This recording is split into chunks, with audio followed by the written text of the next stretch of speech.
Awesome. So Connie, first off, congratulations on becoming a TEDx speaker in 2019. Thank you. You're talking pretty good. I mentioned to you before that my parents sent it to my old high school math teacher, and I'll put a Yeah. link to your talk in the notes as well. For people that are watching, first started with like, who are you? Introduce Connie Vaughn to the world so that people have some context as to, who you are. Yeah, well, I've been working in a STEM field for about 20 years. And as part of that, although I work in a business environment, I also taught college statistics. And well, I don't want to get my whole talk on here, but I noticed that the students were terrified of math. I had come from not only math background, but a developmental psychology background. It made me really curious. And I started to delve into how I could help people with that kind of math anxiety.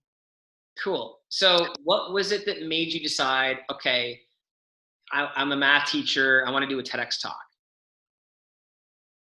I think from the time that I first started watching TED Talks and TEDx Talks, it was just a form that I wanted to master. Like I was just fascinated by it. Like when it started to become a thing, 2010, that kind of time frame. And that was part of it that I just had in the back of my mind. And then I also had this idea that kept gnawing at me, which is that math was just an example of how much people limit ourselves, how we think we can't do things that we can do. It was just like a microcosm of something I believe really strongly. Cool. And Okay. I wanted to talk about it. Yeah. So you came to me, and I know in our initial conversation, you seem to be very confident in yourself. You told me, I want to get into this as well because this is really interesting. You admitted to me after several weeks of working together that you felt like a TEDx talk could secretly be something like maybe you'll do it when you're better in the future or something. So can you talk us through what was your psychology or what were you thinking before? I picked up Chris Anderson's book about TED Talks, and this was before I talked to you, and I was like, this tells me nothing about how to do a TED Talk. And I started to Google like coaches, and you had an approach that nobody else had. Everybody else was like a speaker coach, but you had the development process of the idea itself, which is the core of a good TED Talk, is that it has an idea and not just you have a lot of speaking experience, which I had speaking experience, but that development of the idea. So I emailed you and I got on your list, and you every so often you may not remember this because you probably do this to a lot of people, but you kept asking, am I ready? Am I ready? Am I ready? And I kept saying no. And it was a different acquaintance of mine that kind of said, then when are you going to be ready? Like how you could play that game for the rest of your life. And that's when I don't know, I just got a kick in the pants, and I was like, okay, I could be 80 and still saying someday I'll do a TED Talk or a TEDx talk. Right. Yeah. And so, yeah. So when I came to you like, yeah, let's get this going. But I had been through a lot of internal, a process of realizing I'm not going to live forever. And, I can't just keep saying this forever. Cool. You hinted about this, but what was it that made you decide, okay, like now I want to trust Ryan, like screw it, let's go, right? What was the tipping point? This is probably pretty idiosyncratic. I was losing a job. I had a job at the startup and it was being discontinued. And I was like, I didn't know what I got another job really quickly, but I didn't know that. And so I just was like, I had a space in my life and I was like, okay, like, let's go for it. Like I sort of, took a bad situation and was like, I'm going to use this time. Right. Cool. So you decided to work with me. Yay. Yeah. Talk us through what you found as a result, right? You made this like big decision, this big commitment to some dude. Yeah. What did you find?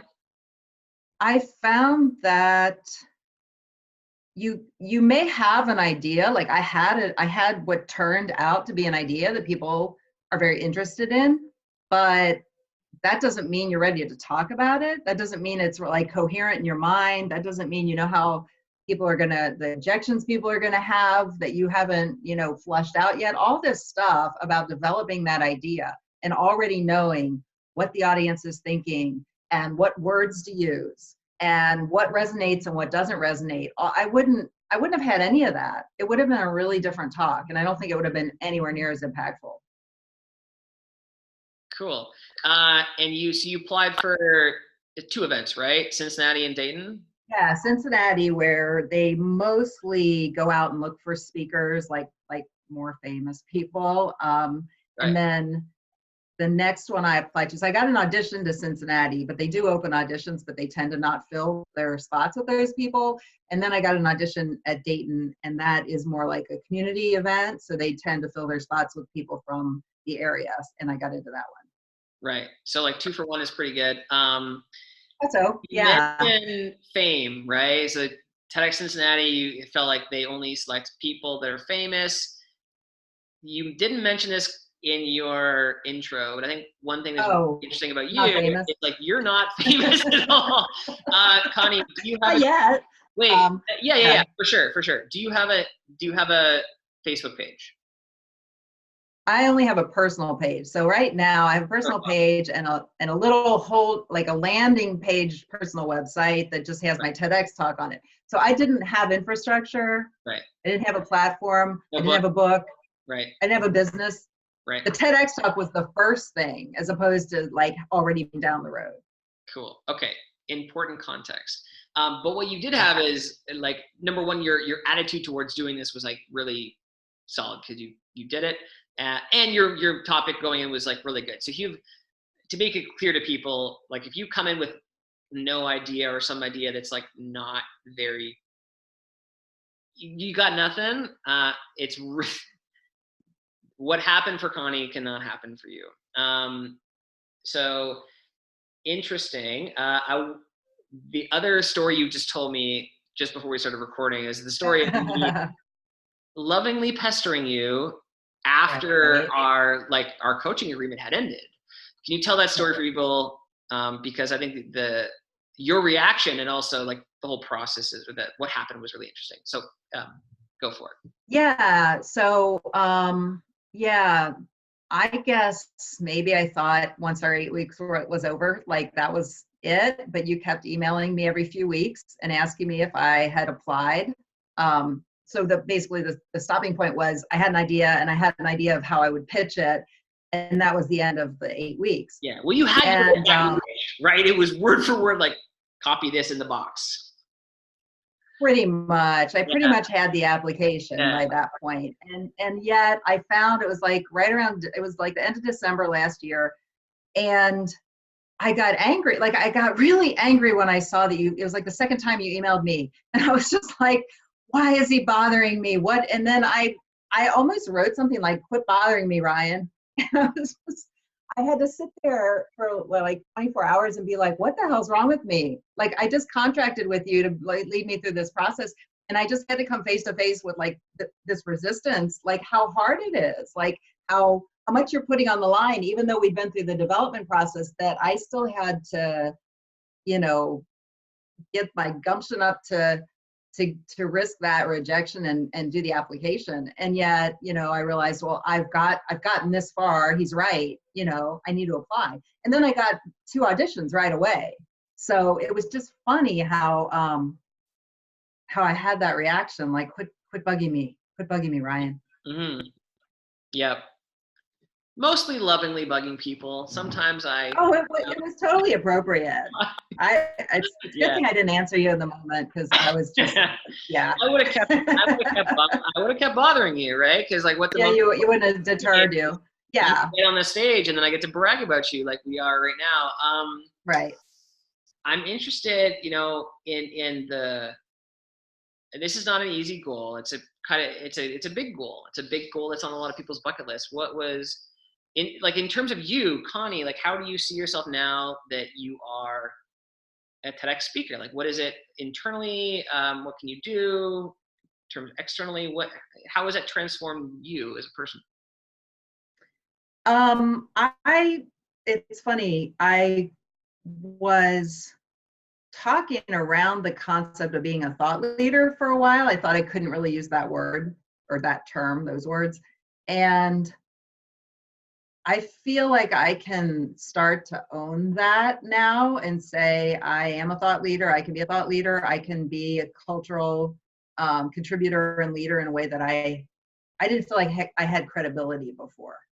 And people listen to me differently. I mean, it's just so different now to say, oh yeah, and by the way, you know, I just did this TEDx talk in October, and then everyone's like, oh my God, you did a TEDx talk. It's like this social currency, probably beyond what I even knew it was. So I feel like there are opportunities for speaking, writing, which I was already doing, consulting, which I had already done in my past, but that I'm starting to have the platform that I didn't have before. Cool. Cool.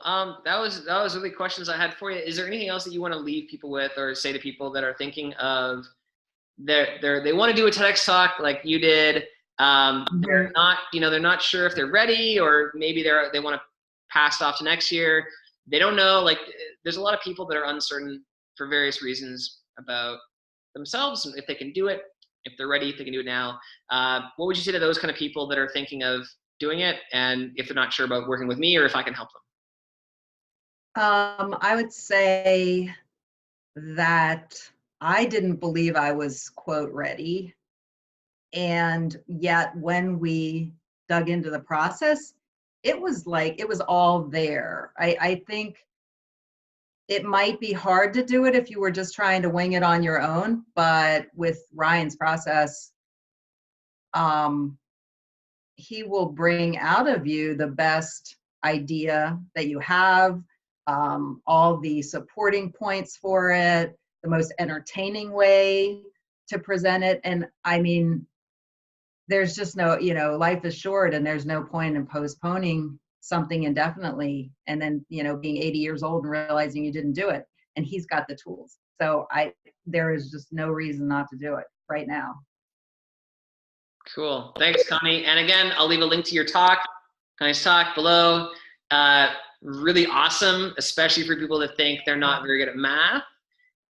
Yes. Like, you found a way to make a talk about math really funny, which I really love. It was just like a very kind of dry humor. Everyone was laughing at the audience. It was really, really funny. So we'll leave that link in the little below the comments, and I'll link as well to book a call with me. And hopefully I can talk to you, if you're watching this, not Connie, you, whatever, and do a similar video with your TEDx talk. So cool. Thank you again, Connie. It's been a pleasure working with you and pestering me lovingly over the time. And yes, thank you for pestering me. My pleasure.